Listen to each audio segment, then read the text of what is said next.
नमस्कार दोस्तों, आपका हमारे YouTube चैनल पर स्वागत। आज अपन पढ़ेंगे भारत की मिट्टी टॉपिक के बारे में।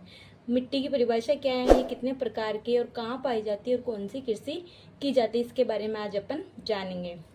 मृदा या मिट्टी की परिभाषा। भूमि की सबसे ऊपरी परत जो पेड़ पौधों के उगने के लिए आवश्यक खनिज आदि प्रदान करती है, मृदा या मिट्टी कहलाती है। मिट्टी की परिभाषा है भूमि की सबसे ऊपरी परत जो पेड़ पौधों के उगने के लिए आवश्यक खनिज आदि प्रदान करती है, मृदा या मिट्टी कहलाती है। मिट्टी के अध्ययन के विज्ञान को मृदा विज्ञान यानी पेडोलॉजी कहा जाता है। भारतीय कृषि अनुसंधान परिषद ने भारत की मिट्टियों का विभाजन 8 प्रकार में किया है। पहला है जालोढ़ मिट्टी। जालोढ़ मिट्टी को दोमट और कच्चार मिट्टी के नाम से भी जाना जाता है। नदियों द्वारा लाई गई मिट्टी को जालोढ़ मिट्टी कहते हैं। यह मिट्टी देश के 40% भागों में लगभग 15 लाख वर्ग किलोमीटर क्षेत्र में विस्तृत है। तटीय मैदानों व डेल्टा प्रदेशों में अधिक मिलती है।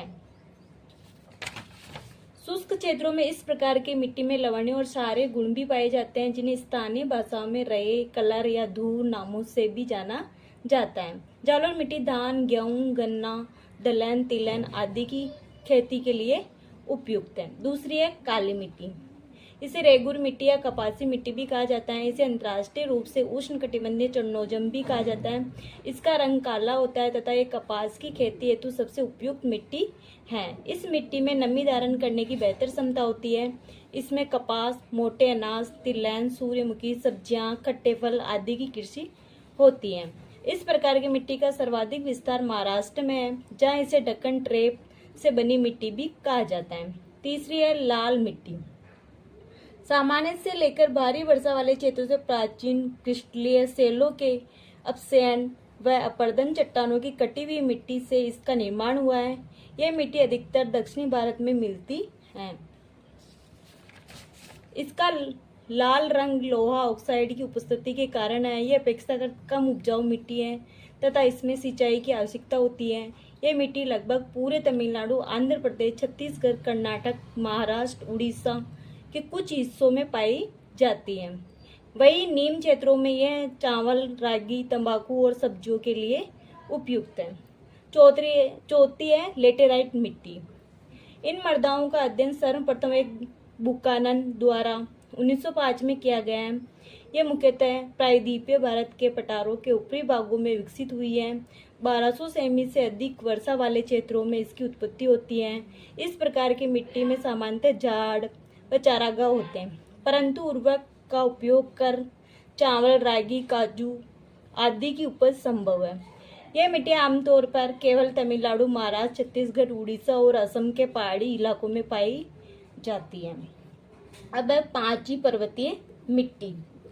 इससे वन्य मृदा भी कहा जाता है। इस प्रकार की मिट्टियां हिमालय की घाटियों में ढलानों पर पाई जाती है। यह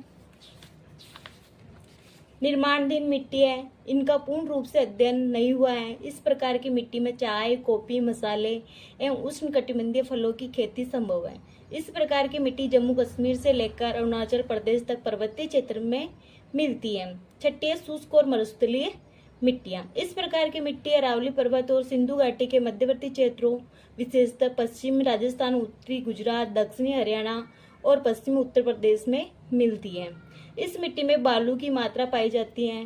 वह ज्वार जैसे मोट अनाजों की खेती के लिए उपयुक्त है। सातवीं लवणीय व क्षारीय मिट्टी। यह एक अंत क्षेत्रीय मिट्टी है जिसका विस्तार सभी जलवायु प्रदेशों में है। यह मिट्टी राजस्थान, पंजाब, हरियाणा, उत्तर प्रदेश, बिहार, महाराष्ट्र, तमिलनाडु के शुष्क, अर्ध शुष्क प्रदेशों में विस्तृत है। अतः ये खेती के लिए उपयुक्त नहीं है। इन्हें स्थानीय भाषा में रये, कलर, रक्कार, ऊसर, काल, चौपेन आदि कहा जाता है। आठवीं है पीट एवं दलदली मिट्टियां। इस प्रकार की मिट्टी का निर्माण अत्यधिक आर्द्रता वाली दशाओं में बड़ी मात्रा में कार्बनिक तत्वों के जमाव के कारण होता है।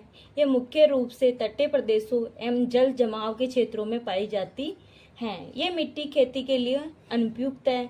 इसका रंग नीला होता है। इस प्रकार की मृदा बिहार, उत्तराखंड, पश्चिम बंगाल, उड़ीसा व तमिलनाडु में मिलती है। तो दोस्तों, आप हमारे चैनल को लाइक करिए, सब्सक्राइब करिए। जय हिंद।